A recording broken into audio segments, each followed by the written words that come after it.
Thank you, everybody, for coming to the Aaron Torres Podcast YouTube page. If you could do me a quick favor, see that little subscribe button at the bottom of your screen? Go ahead, click that subscribe button. Really does help our channel grow, our audience grow, and I really do appreciate it more than you know. So click that subscribe button. Appreciate your support. Now, here's the video that you came here for. Switch gears, and I do want to go ahead and talk about kind of a different twist on this Nick Saban story, right? So we've obviously hit on this from every angle. We've talked about just the shock of it on Wednesday afternoon. The fact that we got news on Thursday that Nick Saban is happy, he's healthy, there's no health issues for him, for his wife, etc. So that's great news. We've obviously talked about what's next for Alabama in terms of names that could potentially replace him. But I bring it up because, to me, there is an interesting element that I haven't heard a lot of people talk about that I do want to discuss. And that is the fact that there are a lot of very talented football players, either at Alabama, in the recruiting class, future recruiting classes that were going to Alabama, that are now essentially free agents. Because remember, with Nick Saban gone, the transfer portal, which was technically sort of still open because Alabama played in the playoff, but all those players now have 30 more days following Nick Saban's retirement to enter the transfer portal. And so while I would argue the toughest job in sports over the next year is going to be taken up by the man who replaces Nick Saban, I'd also argue that probably the second toughest job in sports right now, or over the next week or so, whatever it ends up being, is Greg Byrne, the Alabama athletic director. Because he has the job of trying to figure out a guy that is, first of all, he's got to find a guy to replace Nick Saban, the greatest to ever do it, in my opinion. He's got to find a guy that is good enough where the fan base can get behind it, a guy that is capable of doing the job. But he's also got to do it in a timely manner, because the longer he waits, the longer this goes on, the more likely it is that players are going to defect from this program. And so I want to dive in, because this is the part that no one is talking about. Everybody's talking about who's the next head coach. My big thing is, how do you keep as many of those guys in the building as possible? Now, the good news is, and it's about 7:30, 8 o'clock Eastern time as I'm recording here. Not a lot of movement so far. Now, the big piece of news obviously came on Wednesday. It actually came during our live stream, when we did get news that a 5-star receiver in the class of 2024, the top-ranked player actually in Alabama's 2024 recruiting class, a kid named Ryan Williams, had decommitted, wide receiver from the state of Alabama. Now, this sounds like a big deal. To me, it's not, for a few reasons. One, this kid was never in the program. You can't lose something that you never really had. And I know he was committed, but he actually didn't sign in the early signing period. And so to me, this was always an interesting thing. For people who don't know his background, he was a 2025 kid. The plan was he reclassified, and the plan was to sign in the February signing period, which is obviously about a month from now. And it was because I think his mom's birthday is there. But at the same time, what was interesting about him, his dad played at Auburn. And even though he was committed to Bama, he still planned on taking a visit to Auburn and a visit to Texas before he actually signed his letter of intent.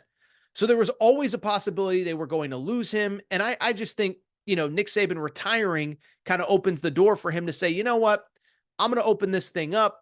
And I certainly don't think, by the way, that Alabama has a 0% chance of getting this kid. But this is kind of the first major defection in the post-Nick Saban era. I think this is also worth noting. I found this very interesting. You know the name George McIntyre?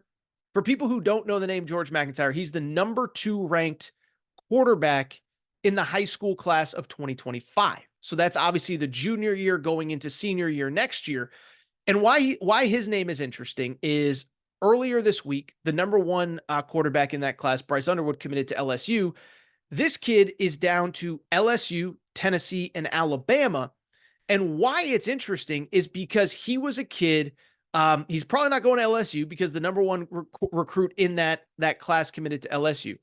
But this was a kid that planned on committing by the end of this month, and it really felt like it was down to Tennessee and Alabama.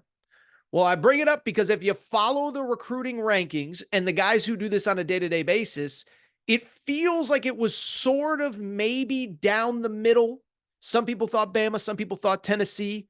probably like a 60-40 Tennessee lean. Well, now you start to look at the crystal balls, the projections by On3, by 24/7, by all these outlets that do it. Just in the last 24 hours, it feels like everything is trending towards Tennessee.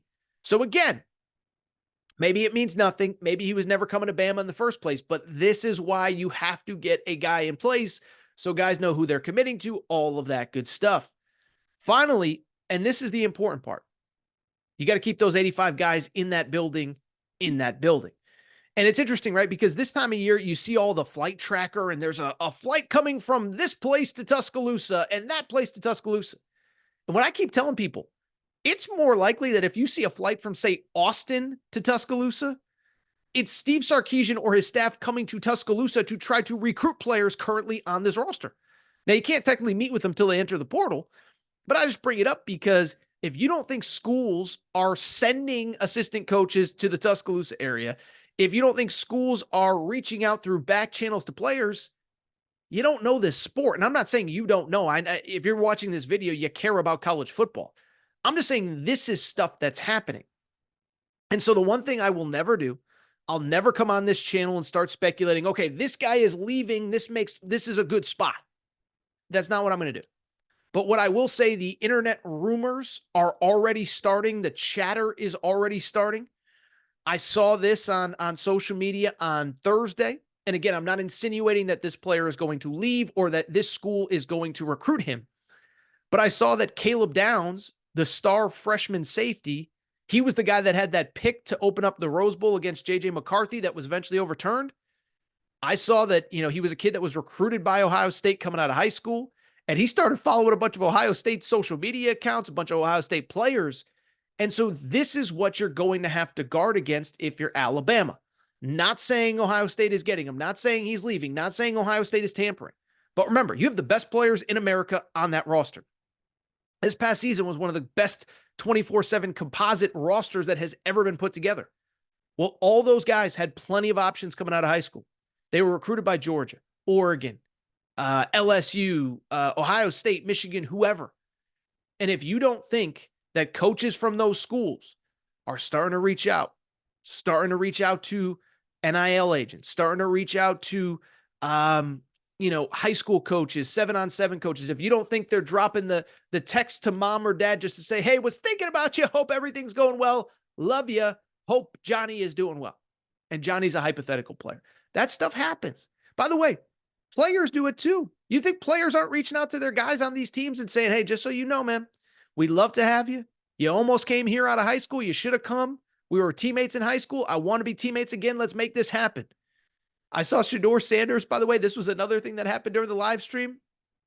Shedeur Sanders tweeted out something about, Alabama players, roll up. Let's do this. We come in Colorado. So these are the things that happen. And it's not my job and it's not fair to kids. One thing I don't like in this social media age is these accounts that tag kids or tag players or insinuate that somebody's going to enter the portal until it happens. But at the same time, these recruitments are happening behind the scenes. These conversations, players are being reached out to. Players, or if not the players specifically, agents, NIL people, whatever. This stuff happens. And so it is so imperative that Greg Byrne gets a guy in place. I know the reports say that he told the players, give them 72 hours. I know that Chris Lowe said early next week at the latest. They got to make a move, and they got to make a move quick. One good thing I will say for Bama that's working in their favor, Nick Saban's still in the building. And I thought that was a very interesting twist from Thursday, is that we found out that he's still going into that building basically to be a calming influence on those players, saying, be patient. We're going to get through this. We're going to find my replacement. Don't rush. Don't make any rash decisions. So it's really interesting. But Greg Byrne, I don't envy you, my man. I do not envy you, because ultimately you have an impossible job. You got to get a guy that Alabama fans are going to get behind, but you got to do it soon enough. You got to do it soon enough where these players don't start looking at their options. You got to do it quick. If you enjoyed this video, do me a quick favor. Make sure to subscribe to the Aaron Torres Pod YouTube channel. New videos, new clips. We're covering this Alabama stuff from every angle. Make sure you're subscribed. We'll talk again soon.